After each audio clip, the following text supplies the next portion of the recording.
प्रधानमंत्री नरेंद्र मोदी ने बुधवार को कोरोना महामारी पर कई राज्यों के मुख्यमंत्रियों के साथ हुई बैठक में महंगाई पर चर्चा छेड़ दी। उन्होंने विपक्षी मुख्यमंत्रियों को निशाने पर लेते हुए पेट्रोल डीजल पर वैट नहीं घटाने को लेकर घेरा। पीएम ने बताया कि सरकार ने नवंबर 2021 में पेट्रोल डीजल पर एक्साइज ड्यूटी घटाई थी और राज्यों से वैट कम करने को कहा था, लेकिन कुछ राज्यों ने ऐसा नहीं किया। कुछ राज्यों ने तो भारत सरकार की इस भावना के अनुरूप यहां टैक्स कम कर दिया, लेकिन कुछ राज्यों द्वारा अपने राज्य के लोगों को इसका कोई लाभ नहीं दिया गया।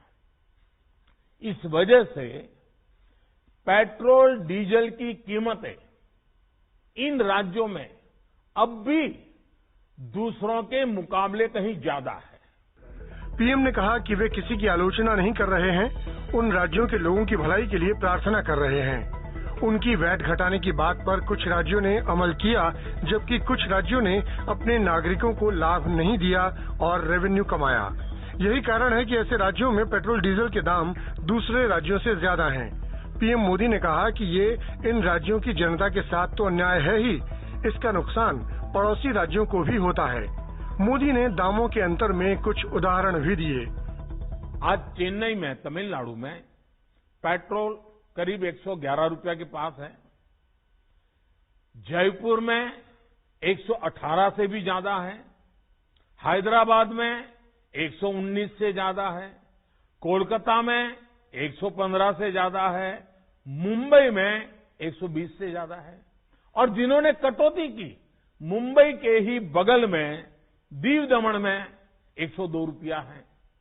मुंबई में 120, बगल में दीव दमन में 102 रुपया।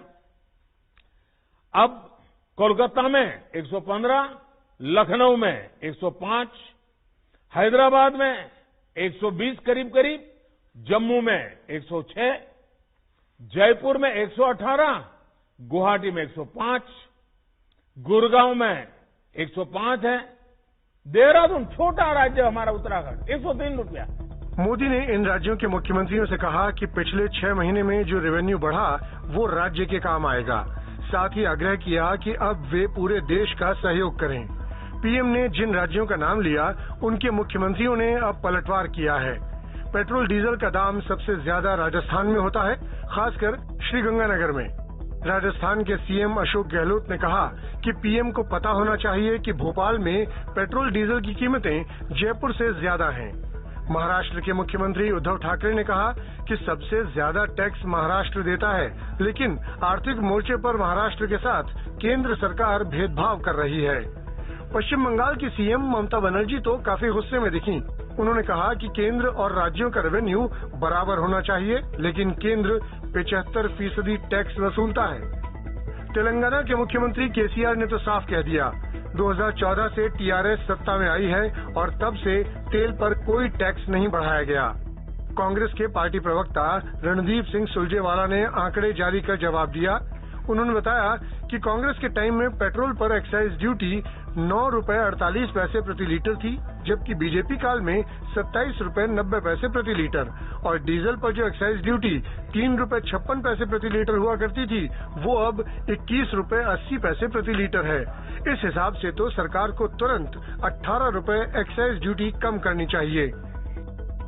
अब आपको यहाँ ये समझना जरूरी है कि 1 लीटर पेट्रोल के लिए जो कीमत आप चुकाते हैं, उसमें क्या क्या शामिल है। कच्चे तेल के दाम, रिफाइनिंग, ढुलाई, एंट्री टैक्स, तेल कंपनियों का कमीशन, डीलर का कमीशन, एक्साइज ड्यूटी और स्टेट टैक्स। अब आपका ये जानना भी जरूरी है कि केंद्र सरकार कितनी एक्साइज ड्यूटी लगाती है और राज्य सरकार का वैट कितना होता है। इसे दाम के साथ एक उदाहरण से समझना थोड़ा और आसान हो सकता है। मान लेते हैं कि किसी राज्य के किसी शहर में पेट्रोल की कीमत 118 रुपए 3 पैसे है। केंद्र सरकार की एक्साइज ड्यूटी इसमें से होगी 27 रुपए 90 पैसे और राज्य सरकार का वैट, जो कि 31% से थोड़ा ज्यादा है, वो होगा 27 रुपए 4 पैसे। डीलर के कमीशन पर वैट होता है 1 रुपए 13 पैसे और रोड का सेस वो लगता है 1.5 रुपए। तो इस हिसाब से राज्य सरकार ने केंद्र सरकार से 1 रुपए 77 पैसे ज्यादा लिए। ठीक ऐसे ही डीजल के ग्राफिक से आप समझ सकते हैं कि केंद्र सरकार राज्य सरकार से 3 रुपए 66 पैसे ज्यादा ले रही है। इन आंकड़ों और पीएम-सीएम के सुझावों और जवाबों के हिसाब से तो यही लगता है कि राज्यों और केंद्र सरकार को एक पुराना गीत गुनगुनाना चाहिए, साथ ही हाथ बढ़ाना। केंद्र और राज्य मिलकर काम करेंगे और दाम घटाएंगे, तभी आम आदमी पर महंगाई का बोझ कम होगा और जनता को लगेगा कि उन्होंने अपने सही प्रतिनिधि चुने।